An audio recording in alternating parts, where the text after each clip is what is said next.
Studio Rajauli. अगे आईते फागुना छौड़ी चलो हकी तान सिनवा होलिया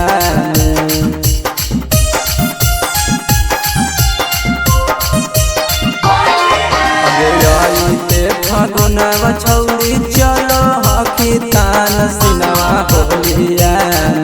करंगवा जादो जी डहला चोलिया में करंगवा यादव जी डहला होलिया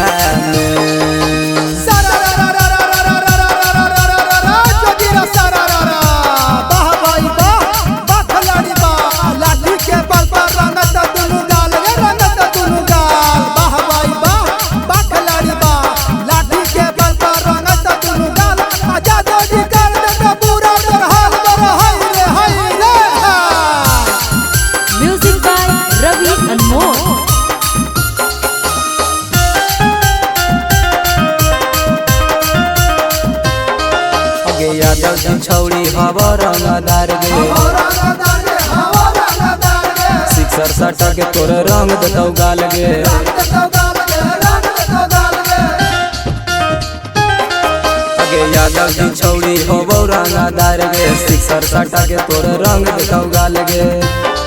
अगे भागवी तो छौड़न तोरा खोल देतौ चोलिया होलिया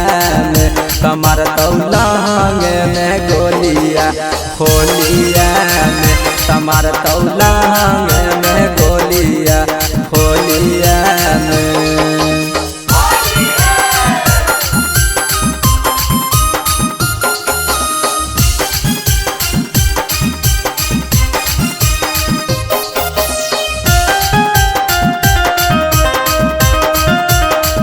होली में यहिरन के बढ़ल हम मन गे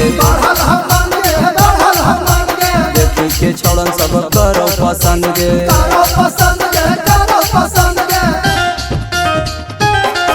आगे होली में यहिरन के बढ़ल हम मन गे देखी के छोड़न सब करो पसंद गे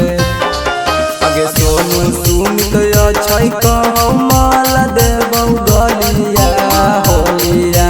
में तरंगवा यादव जी डहला